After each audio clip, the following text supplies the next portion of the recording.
Hello everyone, this is Crota giving you a shoutcast between Socke versus Mouz Morrow, or aTn Socke versus Mouz Morrow here on Lost Temple. Mouz Morrow spawning as the blue Zerg player at the 6 o'clock position, meanwhile Socke spawning at the 8 o'clock position or 9 o'clock position as the red Protoss. This is Protoss versus Zerg, one of those matchups I have not been able to recently cast, so I'm really excited to see how Zerg versus Protoss has changed recently in the past couple of weeks.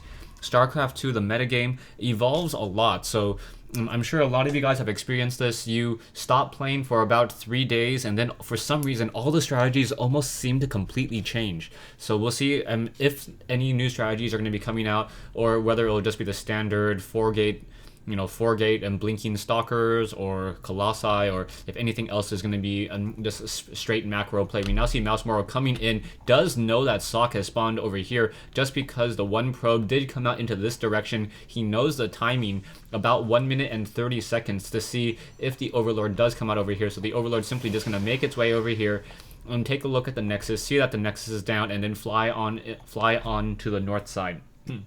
Back over here, we now see a probe coming into this location, as a probe does not need to scout out the 2 o'clock location and now continue to just walk around the map right now. Mouz Morrow going for one base play against Protoss, getting the extractor first so that the spawning pool, when it's done, should have close to 100 gas. I think it may be just a little bit short, but based upon the timing, I'm sure Mouz Morrow has really worked on these build orders, and as all high-level players do. Spawning pool is already up production-wise, 2 drones, no additional overlords, so I do not think that he's going to be able to train up queens and zerglings at the same time, so it'll be interesting to see what he really tries to go for as that spawning pool is nearing completion. Spawning pool just about done, as a cybernetics core also being placed down here, so Socke pretty much opening with that same standard front door that many Protoss players use, making it so that one zealot sitting right here is able to hold off a large number of zerglings. So back over here, we now see the queen currently being trained, so that queen will be able to start spawning larvae in just a moment. The queen spawn larva, very powerful mechanic for the Zerg player, essentially more than doubling the effectiveness of a hatchery in terms of their larva production count. So in comes a probe just wandering around so far, and now there are 2 zerglings in the base, so those 2 zerglings now making their way over here, as a drone also coming down. So that drone will be able to come in here and place down that hatchery without the probe being able to place down that pylon. You can see that the probe wanted to place a pylon there in order to delay the hatchery, but very well timed by Mouz Morrow in ensuring that there are zerglings out across the map and being able to delay that one probe before any damage was dealt or any delay was dealt there. We now see that the Cybernetics Core currently researching that warp gate research, so warp gate research now coming online.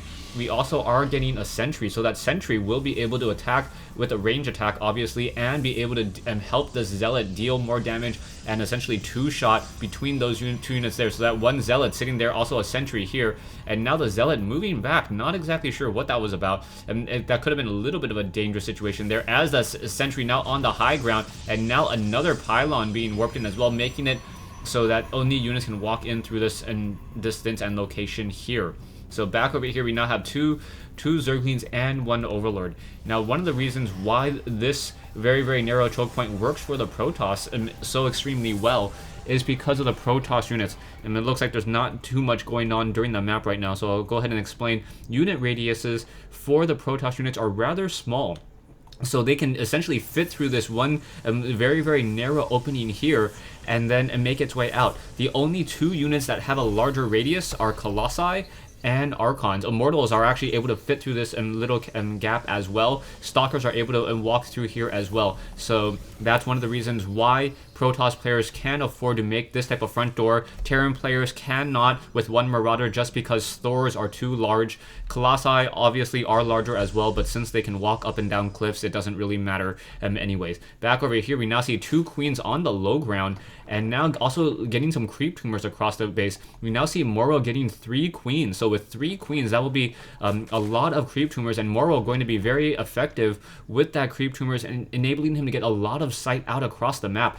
Interestingly enough, Socke opening up with Zealot Sentry. So Zealot Sentry, if you take a look at the army combination, it is only a 450 mineral army, but because of that, because of the low cost of minerals and the high cost of those sentries in terms of gas, you are able to macro up a lot of units very, very quickly. You can see all of those gateways, or 3 gateways now down, and now with so many sentries, those sentries would be able to essentially stop any of those, any Zerglings, any surrounds in their tracks, also being able to stop any baneling harassment. But these spine crawlers may be a problem. Spine crawlers have 2 armor, so that those zealots are only able to deal 12 damage per attack, and that's one of the reasons why spine crawlers are so effective. That additional +1 armor makes them very, very strong in the early game, when you have units like Zerglings, like Zealots, that have small attack numbers with a higher attack rate.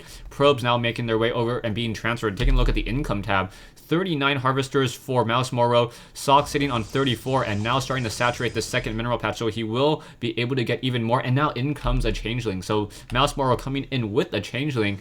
And interestingly enough, Socke should realize that there is a changeling here. That changeling, and also now going into a 5-gate build. So Socke may be moving out with a 6-gate push, as we see the army size of Socke simply very large, sitting at 1150 so far. We are getting roaches now. Roaches are going to be able to deal a lot of damage to those sentries. They have a slower attack rate, but they have a higher attack damage. So that combat shield, sorry, the Guardian Shield is not nearly as effective. You now see some pylons trying to be warped in as well. That pylon will not be able to warp in, just because it is on creep, as these sentries and zealots try to test that front door. But with so many roaches and so many queens, with a lot of energy between them and more spine crawlers going down, Socke realizes that he cannot do anything really about that. Back over here, we now see a pylon being warped in here, and an overlord in position, still getting a lot of site information. So Morrow getting all the information he really needs at this stage in the game. There is one overseer, and the overseer can start contaminating buildings in order to slow down their production, and we'll see if anything comes of that. But so far, all I see coming in this base from Socke is just a lot of warp gates. So a lot of warp gates, will be able to warp in a lot of units, obviously, with those warp gates, as stalkers on patrol in this location, making sure that there are no drops coming in, and now outmove these spine crawlers. So Morrow playing a very, very just slow game, a slow and steady game with the Zerg, making sure to expand, defend, rinse and repeat. I'm assuming that he will be taking this hatchery, or sorry, placing a hatchery down at this location in just a moment. Roaches can make their way and take down those rocks oh so easily, especially with that level 1 weapons upgrade. We also see the tunneling claws, tunneling claws also being researched, so those roaches will be able to move underground and burrowed, as these roaches quickly take down these destructible rocks over here. And spine crawlers offering a lot of protection, and those creep tumors offering so much sight. Morrow doing a great job, and now that Socke does not have an observer, well, I spoke too soon, the robotics facility coming online, but if Socke did not get that robotics facility, these creep tumors would give an amazing amount of speed towards these roaches. Roaches move with almost a movement speed of 4, which is significantly faster than stalkers as well. Stalkers would end up being kited by roaches, but roaches obviously have a little bit lower of a range. We also see robotics bay being placed down, so the robotics bay with that extended thermal lance range will be coming online in just a moment. That also means that the observer will be a little bit delayed, as Immortals are now being trained. Immortals also a very, very strong counter against Roaches. Roaches only able to deal 10 damage per attack. And Spine Crawlers once again on the move. Roaches scampering about across the map. Are we going to get any force fields? Oh, force fields would have been absolutely perfect right there in order to split off that Roach army. That's a very large number of Roaches as they engage. Sentries now coming in, and there we go. Beautifully done. But Roaches are able to move burrowed underneath those force fields. So very, very nicely done using tunneling claws. Also got the higher regeneration, and you can see that Morrow really didn't lose that many of those Roaches. So now Roaches once again on the move. How much damage can be dealt? More force fields coming in. Roaches are going to start burrowing once again. There are no Colossi to break these force field. So now Socke being stuck on the wrong side of a force field there. One Zealot over eager to get some acid saliva, and now once again the fight underway. Roaches continuing to be macroed up. You can see more roaches being trained. Spine crawlers, however, are trying to be rooted. This is going to be a very, very bad sight indeed. More roaches trying to come back in, back and forth. More force fields need to be placed down as more roaches now coming in, and there's going to be a very, very bad fight indeed. Your Colossi now coming in. These roaches in the back need to be burrowed and then come back in. So very, very beautifully microed by Morrow. Morrow continuing to fight back and forth, and now in comes this one Colossi. This Colossi trying to get up onto that high ground, and now will be able to deal a lot of damage across those units there. Will he start slashing away across those units? Yeah, you can see also the Colossus doing a great job destroying their own force fields as well, as the Stalkers wanted to give chase. Now we also see Morrow transitioning into a Spire. So the Spire, most likely for Corruptors. Colossi are a very, very large danger towards these units. Back over here, though, we have Zealots who were warped in along the backside. A hatchery has been completed, and one transfusion will ensure that that hatchery will stay up, or will it? Down to 27 hit points, 28 hit points. So yeah, one transfusion, very, very critical for Morrow. Morrow able to keep up that hatchery and now take up this third base. So Morrow with complete and absolute map control in this game production-wise. Another Colossus being trained, but really we need to get more and more Colossi. Immortal is being trained as well, but they simply don't have the range, and because Colossi can also stack up on top of your own units, it makes them very, very easy to reach a critical mass. When a lot of players or a lot of viewers were wondering what I mean by critical mass. Critical mass is just a sheer number of a particular unit which almost becomes unstoppable. Generally, air units can reach critical mass. Any ground unit that has a long range, like Colossi or siege tanks, can also reach critical mass as well, because they're able to deal so much damage so quickly in such a tightly packed group area. Now in come those Colossi. Colossi now trying to pull back. No, Roaches just charging in, taking down two Colossi very easily. Roaches are being picked apart there, but that regeneration rate, 10 a second, while burrowed, making it very, very difficult for those for this Stalker and Immortal army to really deal any damage. And now also moving into Hydralisks. So Hydralisks now being trained up as well. Hydralisks have a very, very fast attack rate and also deal a significant amount of damage as well. You can see those income these Roaches, and those Roaches may get caught out of position here. They have nowhere to run. This one Nexus will get taken down, and now those Roaches trying to fight back. Guardian Shield has been lifted, and now will that Colossi be able to just continue to fight? There is no Observer though. No, Observer now making its way over. More units now being warped in as well. Those Roaches are just going to be simply lambs to the slaughter, trying to just pull back, and now in comes that Observer there.